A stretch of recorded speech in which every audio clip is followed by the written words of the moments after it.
మహాకుంభమేళాకు ప్రయాగ్రాజ్ సర్వం సిద్ధమవుతోంది. రేపటి నుంచి 45 రోజుల పాటు మహాకుంభమేళా నిర్వహించబోతున్నారు. ఇందుకు రాష్ట్ర ప్రభుత్వం అన్ని ఏర్పాట్లు పూర్తి చేసింది. మరోవైపు ప్రయాగ్రాజ్కు భారీగా భక్తులు పోటెత్తారు. ఈ క్రమంలో కొన్ని రైల్వే స్టేషన్లు మూసేశారు. ప్రయాగ్రాజ్ జంక్షన్, నిన్ రైల్వే స్టేషన్, జూసి రైల్వే స్టేషన్, ప్రయాగ్ రైల్వే స్టేషన్లు మాత్రమే అందుబాటులో ఉన్నాయి. ఇటు పోలీసులు సైతం అలర్ట్ అయ్యారు. ప్రయాగ్రాజ్లో భారీ భద్రత ఏర్పాటు చేశారు.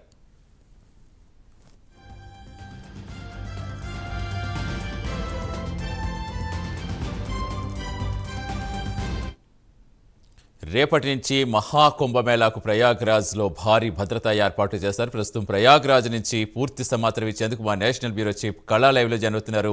కళా, ప్రపంచవ్యాప్తంగా ఉన్న హిందువులంతా ఎంతో ఆసక్తిగా ఎదురు చూస్తున్నది, ఎంతో భక్తి భావంతో చూస్తున్న మహా ఉత్సవం రేపటి నుంచి ప్రారంభం కాబోతోంది. ప్రస్తుతం ఎలా కనిపిస్తోంది మీకు అక్కడ? భక్తుల కోలాహలం ఎలా కనిపిస్తోంది? భద్రతా ఏర్పాట్లకు సంబంధించి ఎలా చేస్తున్నారు అధికారులు? సతీష్, మరికొద్ది గంటల్లో మహాకుంభమేళ ఎన్నో ఏళ్ల నుంచి ఎదురు చూస్తున్నటువంటి భక్తజనానికి ముహూర్తం ఖరారైంది. ఈరోజు తెల్లవారుజామున అంటే 12:05 మహాకుంభమేళకు సంబంధించినటువంటి ముహూర్తము. దాదాపు 45 రోజుల పాటు జరగనుంది ఈ కుంభమేళ. దీనికి ఇప్పటికే దాదాపు 40 నుంచి 45 కోట్ల మంది ప్రజలు అంటే భక్తులు ఇక్కడికి రానున్నట్లు కూడా అందుతున్నటువంటి సమాచారం. దీనికి ఇక్కడ ఉన్నటువంటి యూపీ ప్రభుత్వం అంతా కూడా చాలా కట్టుదిట్టమైనటువంటి భద్రతా వ్యవస్థ ఏర్పాటు చేసింది. దీనికి తగ్గట్టుగానే ఏర్పాట్లు కూడా ఎక్కడా లోటు రాకుండా అటు మనకు అంటే రైళ్ల రాకపోకల నుంచి కూడా ఎక్కడైతే ఘాట్, ఇప్పుడు మనం ప్రస్తుతం వచ్చేసేసి త్రివేణి సంగం దగ్గర ఉన్నాం. ఇక్కడ మనకు ప్రస్తుతం ఇక్కడ మనం కనిపించేటటువంటిది గంగా నది, అటు మనకు యమున, తర్వాత సరస్వతి అంతర్భాగంలో ఉన్నటువంటి సరస్వతి నది. అయితే ఈ 3 నదుల యొక్క సంగమమే త్రివేణి సంగమము. ఈ ప్లేస్లోనే రేపు జరగబోయేటటువంటి మహా అద్భుత ఘట్టము.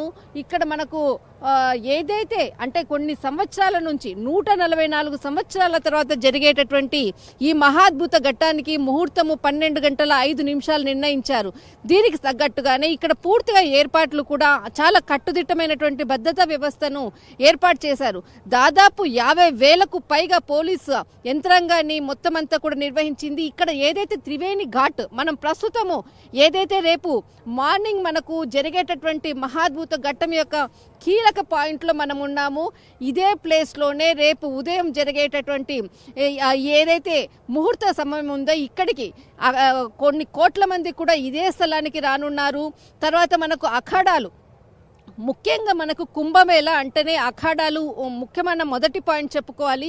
దేశంలో ఉన్నటువంటి 13 అఖాడాలు, అన్ని రాష్ట్రాలకు సంబంధించినటువంటి అఖాడాలు, దాదాపు మనకు పంచాయతీ అఖాడా, తర్వాత జూనా అఖాడా, మనకు ఇంకా మనకి నిరంజన్ అఖాడా, తర్వాత మనకు చాలా అఖాడాలు కూడా ముఖ్యమైనటువంటిది. అయితే 12:05 ముహూర్తము. ఈరోజు రాత్రి 10 గంటలకు అఖాడాల యొక్క సమావేశం మొట్టమొదట జరుగుతుంది.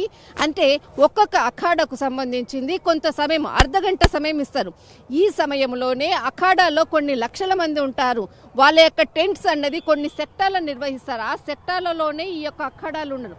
అంటే దాంట్లో దిగంబరులు, స్వాములు, తర్వాత మొత్తం అంటే వాళ్ళ యొక్క సమూహం అంతా ఉంటుంది. వాళ్ళందరూ కూడా అంటే ఈరోజు సమయమే వాళ్ళకు కొన్ని ఇన్స్ట్రక్షన్స్ ఇస్తారు. ఎక్కడా కూడా అంటే తోపులాట లేకుండా వాళ్ళు ఇచ్చినటువంటి అరగంట సమయంలోనే వాళ్ళకి ఇచ్చినటువంటి ఏదైతే మనకి ఇక్కడ పుల్ కనపడుతుంది, ఈ పుల్గొండగా అంటే ఈ పుల్గొండగా వచ్చి అక్కడి నుంచి వచ్చేసేసి మనకు ఇక్కడ లైన్ కనపడుతుంది. అంటే ఆ లైన్ గుండగా ఇక్కడికి వచ్చేసేసి త్రివేణి సంఘంలో వాళ్ళు రావడానికి కట్టుదిట్టమైనటువంటి భద్రతా వ్యవస్థను ఏర్పాటు చేశారు. అంటే ఎవరైతే స్వామీజీలు, తర్వాత మనకు ముఖ్యంగా ఉన్నటువంటి అఖాడాలకు సంబంధించినటువంటి ప్రముఖులు అంటే వాళ్లకు చాలా విఐపి సెక్యూరిటీ ఉన్నటువంటి వ్యవస్థ ఉంటుంది. అంటే మనకి పొలిటికల్ లీడర్లకు ఏ విధంగా అయితే వాళ్లకు సెక్యూరిటీ ఉంటుందో అంత కట్టుదిట్టమైనటువంటి సెక్యూరిటీ, అంత ఊరేగింపుతో వాళ్ళు అఖాడాలు వస్తూ ఉంటారు. వాళ్ళకి సీఎం అంటే ఎవరు యోగి ఆదిత్యనాథ్ కూడా స్వాగతం పలికినటువంటి సందర్భాలు కూడా చాలా ఉంటాయి.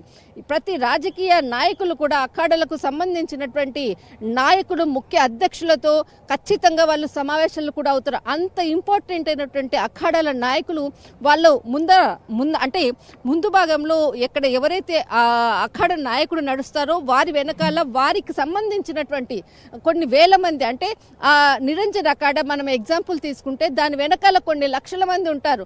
వాళ్ళకి ఒక అరగంట సమయం ఇస్తారు. ఆ అరగంట సమయంలో వాళ్ళు ఇక్కడ మనకు కనిపించేటటువంటి ఈ ద్వారం, ఇక్కడ మనకి అంటే చిన్న స్టిక్స్తో ఉన్నటువంటి ఒక ద్వారం మనకు కనపడుతుంది. ఆ ద్వారం గుండా వెళ్ళి తర్వాత మనకు ఇక్కడ మనకు త్రివేణి సంగమం ఏదైతే స్థలం కనపడుతుందో ఆ స్థలం గుండా వెళ్ళి అక్కడ అరగంట సేపు వాళ్ళు అక్కడ సంగమంలో మునిగి వాళ్ళు స్నానం చేసి వెంటనే వెళ్ళిపోవాలి. మరి ఈ ఒక అఖాడ అయిపోయిన తర్వాత మరి ఇంకొక అఖాడ, ఇలా వాళ్ళకి ఆ ఇచ్చిన సమయంలోనే వాళ్ళు ఖచ్చితంగా వాళ్ళు రావాలి. ఆ యొక్క గంగా స్నానంలో ఏదైతే త్రివేణి సంగమంలో మునగాలి, తర్వాత తిరిగి వెళ్ళిపోవాలి. అంత టైమింగ్ అన్నది కూడా ఇక్కడ చాలా ఇంపార్టెంట్.